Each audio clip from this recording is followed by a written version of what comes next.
The talk which I gave the other night was discussing some common myths and misconceptions about koan practice. Okay, so I said that I would talk briefly about the readiness for koan practice, or how we determine that. Again, because it's something that many people are interested in, because they've heard about it. It has a certain attraction for people, and naturally, a new student, if they've read Zen books, especially some of the early Zen literature in English by people like D.T. Suzuki and so on, which had kind of a Rinzai Zen flavor, they know about koan practice, or they've heard about it, so they're attracted to it. So the question always arises, when is someone ready to do it? So what I want to say about that, first of all, is that we have to recognize that koan practice is not suited to everyone, all right? One of the myths or misconceptions I mentioned the other night is that it is somehow the only or even the primary method of Rinzai Zen, and that's not the case. We have lots of other tools in the toolbox. There are some people for whom koan practice will never be suited, and that doesn't mean there's something wrong with them. It just means it's not a tool which fits them, and we have other tools. So that's the first thing I'd like to say. If someone comes to practice Zen with us, for example, and I see that that koan method doesn't fit them, I would want to tell everyone that they should not think that means there's some deficit there. Okay, so that's the first thing. That being said, it fits most people, or it could be useful for most people. So most people at some point will interact with that method if they practice Rinzai Zen. It is our custom to let most people try it at some point. So the question now really is, when is that point? When is someone ready to try it? So the foundation method which we give people is what? Breath counting, or susoku-kan, we say in Japanese. That method is almost universally useful for everyone. Universally for everyone. Speaking in redundancies. Because even if someone's not interested in Buddhist practice per se, or following the Zen path, if they practice that method, they're going to have some kind of benefit for their body and mind. It's going to help them to be more calm. It's going to help them to not be so consumed by thoughts and emotions that arise. It's going to help them to establish a kind of basic, or to experience their basic clarity, and perhaps to rest in that more frequently. It's going to help them perhaps to focus mind and body, to integrate them to some degree. There's many common benefits from it. So I could teach that method to anyone, even if they're not interested in Buddhism or Zen at all, but they just like to have the common benefits of meditation practice. We could teach that one, and we do. But if someone wants to do koan practice, not only does that foundational method have to have come to some fruition, we have to have some signs of progress coming out from it, but that also needs to be backed up with some basic Buddhist view, in my opinion, my feeling. Okay? If you are not interested in the Buddhist view, or you do not accept some basic Buddhist teachings, easy to accept because it's just common sense. We can see, for example, that things are transient. We can see that we have a certain amount of dissatisfaction or dis-ease in our lives. I'm not talking about a deep mastery of Buddhist philosophy or anything like that, but you have to have some basic acceptance of the Buddhist view of the world. If you don't have that, then the kind of urgency or real drive or motivation that you will need to have to succeed with the koan method probably won't be there. I mean, maybe you have another kind of urgency. I don't know, that could work, but generally speaking, the method is predicated upon the importance of awakening, and what awakening is, and what awakening means for the direction of our existence. And then after awakening, the long path of training that follows that, predicated upon the idea of what the Buddhist path is, what it means to be progressing towards a more whole and lasting liberation. my feeling is someone needs to have at least some basic understanding of that stuff. Not a lot. You can read basic writings by, for example, Torre wrote a famous short text called The Whip for a Good Horse. You can read that one. You can read anything by Torre, anything by Hakuin. You don't need to get too deeply into it, but just to have the basic view of what the path is for and what it's moving toward will be important, because then you might start to have some feeling of urgency, some feeling that, I should use my life in a particular way because it's so short. And I have a choice on how to change the quality of my existence. I have the possibility to use this human existence to realize a wisdom, to benefit other people. That kind of basic principle we should accept. And then the Koan practice becomes a useful tool for us because we have the real motivation to use it, the real fire to wield that one. Okay, does that make sense? Yeah, so that's the first thing. But getting back to the breath counting method, when that one comes to fruition, we experience the so-called breath counting differently than in the beginning. Okay, so in the beginning, many people count their breaths. Okay, they learn the basic zazen posture, comfortable or uncomfortable. They learn a very basic breathing. At least we should be belly breathers and breathe to our core. All of that kind of stuff, which helps to integrate mind and body and settle the nervous system and so on. And then they set up the method of counting the breath. So here is the person, and here is this idea or sensation in the body also of the breath, and I'm counting the breath. That's the common way that people begin, right? Of course, from the standpoint of our practice, it's completely false. But we start that way. But over time, as we learn to work with the body, the breathing, the method, and so on, somehow things become integrated and we no longer experience that way. Instead of counting the breath, somehow we are breathing the count. And that's just a change in language, but the feeling is extremely different. The experience is completely different. It means that I could say somehow I become the method. Rather than I'm using the method, I cannot differentiate myself from the method in that case of the breath counting. And also there's the common phenomena that we experience, especially as beginners, that a part of me is working on the method like a breath counting, but some part of my mind is standing apart from that, watching me do it and judging. You're doing good, you're doing bad. Oh, you're really sitting well now. Oh, this is not a very good sit. Oh, you lost the count. Oh, wow, now you really got it. Something like that. Of course, that's part of your existence which is not engaged in the method. So your job, again, not using the mind, but using the breath, using the body, is to recruit that back into the method. And slowly, as we learn to do that, to integrate ourselves, we find that we and the method are not two separate things. That's when the condition we call samadhi starts to manifest. And of course, with that, we have all those kind of wonderful common benefits, which I mentioned. It's okay to do the breath counting for. We start to feel more calm, more serene, more clear, and so on. But the main thing is that that state of meditative clarity and absorption, what we call samadhi, starts to manifest because we become with each breath the method, rather than the method being something that I am using. If that starts to happen, it means we might be ready to use the Koan method or the Wato method. Because if the Koan, for example, you read the first Koan in Mumonkan, Joshu's Mu, dog asked Joshu, no, monk asked Joshu, does the dog have a Buddha nature? And he answered Mu, or in Chinese Wu. If you are looking at that from the standpoint of a Buddhist philosophy, what are they talking about there? Or conceptually looking at it, trying to figure out what was Joshu thinking when he said that, or looking at it as some kind of a interesting story and pondering it, this is a completely false way to work on the Koan or the Wato Mu.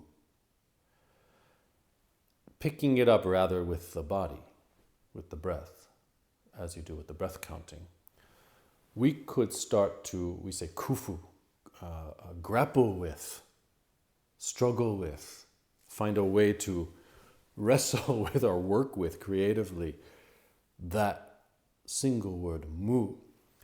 And with each exhalation, we completely breathe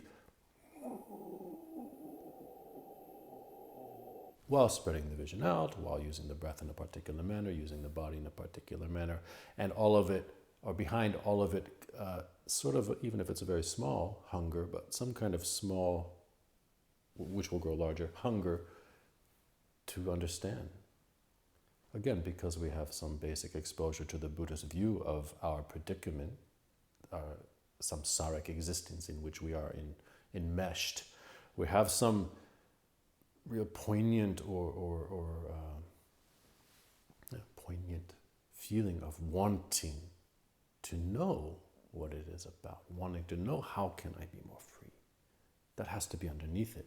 If all of that comes together, then you could start to work on that koan mu in the same way as the breath counting. Not I'm counting the breath, not I'm working on mu, but I'm breathing the count.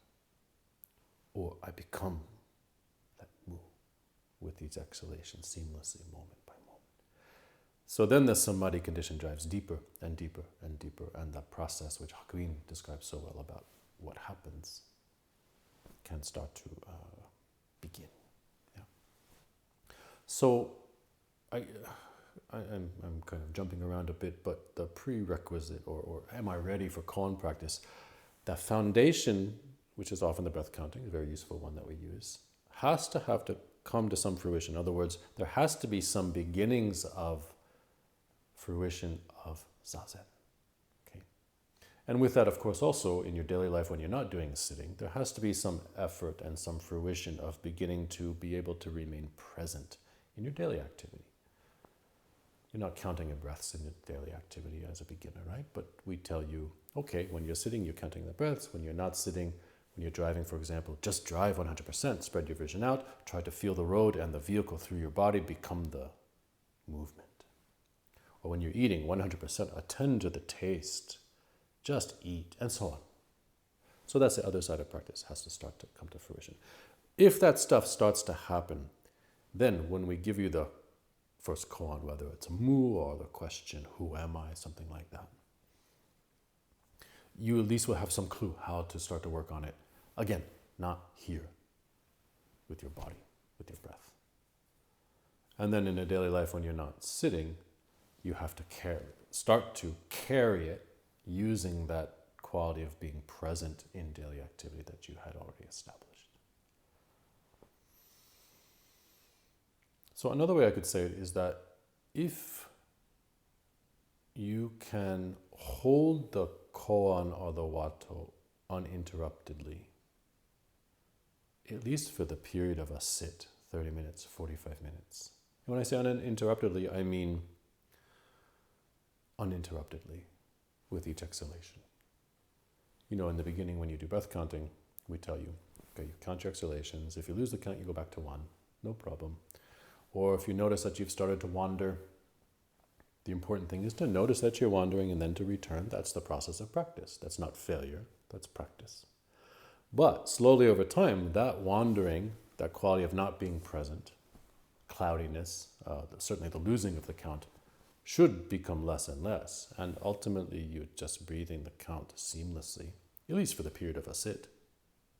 You can do that without falling away, getting lost in your own stuff. That quality also is necessary for the koan practice. So if we give you, for example, the koan, who am I, or mu, and you can sit for half hour, 45 minutes,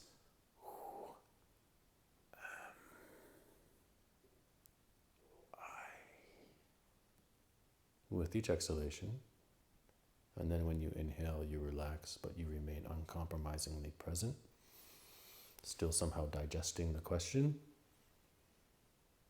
And then again on the next exhalation, like that, with your whole body mind together. And there's no gap in there. There's no moment where it's like this. I wonder what's for lunch later today. That should not happen. if you're ready for the Koan, the Wato method. So we say you should be able to hold it uninterruptedly, seamlessly. It doesn't mean it never happens. If it happens, you know to come back, okay? But in general, you could, for the length of at least a sit, hold it, because the Wato method, as I mentioned in my last talk, when I talked about Mumon's commentary to case 1 of a Mumonkan, where he talks about the necessity of working on the koan with your whole being, your whole flesh and bones existence, and also to do it so seamlessly. The aspect of this method is that, like a teapot, it has to stay on the stove. It cannot be coming off constantly. You have to build up the heat and the steam. And the only way to do that is if you can hold it uninterruptedly. So of course, I said you should be able to do that for the length of a sit. But then the sit ends and the jikijitsu hits the taku. When you're bound, it's time to stand up and do kinhin or something like that. And you should still be holding it. You don't put it down. And then it's time to go to the bathroom and you go in the toilet and you sit down and you're still working on it as you do your business. And then it's time to eat your meal or whatever. And of course, you're attending to your activities. You're aware, you're present. You have to know when to pick up this bowl or the hashi or whatever. But as you do it, some part of you learn over time can continue to digest the koan. At some point, you're eating and you're attending to the flavor and so on. But some part of you is asking, who's this? Who is eating? When you lie down to sleep at night, the last thing in your mind is working on that question, who am I? And then when you wake up in the morning, the first thing you remember to pick up is that. That's the real koan training. That's the real, especially the first koan, using like a wato mu, or who am I? You have to set up that constant boiling of the pot on the stove. The Zazen method of breath counting is what teaches you to start to maintain the continuity of that practice, right? So when we see it start to manifest there, then we could know that you're ready to work on the koan. I would say typically in my experience, and some people who practice with other groups have said basically the same thing. Typically an average person, a lay person, I don't mean someone living in a monastery, but an average person who starts to develop a daily practice, about 2 years might be the amount of time that it takes them to sort of really be ready to go into the koan practice. We used to say approximately 2 years, attend 2-3 sessions, something like that. Yeah. But everyone's different. Some people could be ready much shorter time. Some people might take much longer time. Some people, it will never be suited to the method. As I said, nothing is set in stone.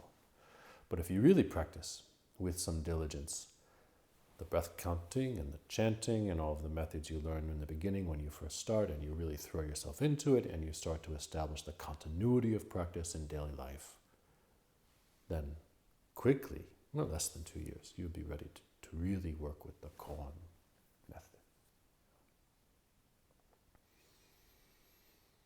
It's important because to use a method that can't function, it's a waste of time. It's a waste of your precious time. You can't make tea unless the water is hot. So to sit there, be waiting for your tea and taking the pot on and off the stove doesn't make sense. So in that case, we could find another method, or we have to do something to prepare you to build that heat up. Yeah. So I'm just talking off the cuff here, but that's my thoughts on that. The basic method, the foundational methods that we have can help you to integrate your body, mind, and the breath, and so on, and arrive at a place where you can really hold the koan uninterruptedly. Once you do that, of course, then it's all dependent on your own effort. If you're able to do that, but you don't, nobody can help you. Teacher can't help you at all. Some people, the first koan, like a mu or who am I, they could answer it, have some recognition, have a fruition of that method, be able to provide some answer demonstrating their insight. 6 months, a year, some people 2 years, some people 10 years. There's no good or bad in that. It doesn't reflect on them necessarily, but each of us should reflect on ourselves. Did I put my full effort in it. In my own experience, the first koan I worked on for 2 years, but it was only the last month of those 2 years that I really tried. No, I shouldn't say that. Last 6 months. But then when I had the kind of breakthrough and I was able to provide a satisfactory answer for my teacher, it was during a sesshin, and the week before the sesshin, I really tried. Night and day. I basically started my sesshin a week early. I was living in the dojo that time, so it was easy. And I became a crazy person. I refused to put it down, to the point that my late teacher, Toyota Sensei, commented on it, asked me why I looked so strange. But I often think if I had put that kind of effort in at the beginning, maybe it would have only taken me 1 week instead of 2 years. It was solely due to my lack of effort that it took me that long. So this is something for each of us to reflect on always anyway, not only with the koan method. So my advice to you, if you're interested in the koan practice, of course it's a practice that has to be done with a teacher, in communication with a teacher, and whatever experience you have from that practice has to be confirmed with the teacher. So it's not something you pick up on your own, it's something you do in communication with your teacher. But if you like to do that method, if it interests you, if you like to practice that method of Rinzai Zen, or which Rinzai Zen has developed to such a high degree, throw yourself into the foundational methods. Practice Zazen every day. Do the breath counting. Breath counting, there's nothing wrong with it. It could be sufficient for your whole life. If you really get to the bottom of breath counting, you don't need a koan practice. That's possible too. But throw yourself into it and communicate with your teacher. And when there's doksan, if it's open doksan and anyone can go, even if you have nothing to say. Just go and meet the teacher and say, hey, I want to tell you what's going on with my breath counting. Because that person may have some advice for you. Or the encounter itself may open something for you. And then the method starts to build up steam. You start to experience the effect of it. And then when it comes time to work on the first koan, mu, who am I, whatever, you won't feel it's like such a big deal. You'll be able to seamlessly start to work with it, to do the koan, kufu, grappling with the koan. But it will be a way of grappling which you already know. Okay. Does that helpful or answer any questions for some of you? You're the one person here who's not doing koan practice, so maybe that answered some questions for you. What I really want to say to finish, whatever method you're using, that part of you which is watching you do the method and judging or feeling full of yourself when it feels good, whatever, that's a part of you which is not doing the method. You have to recognize that. Recognize the part of you which is lazy or scared or hesitant or cloudy or the judge, whatever, and bring it back in to the method. Burn it up in the fire, the furnace of your practice. There's no you, there's no method. There's just mu, or who am I, or one. You practice that way and you'll quickly have some result, I can guarantee.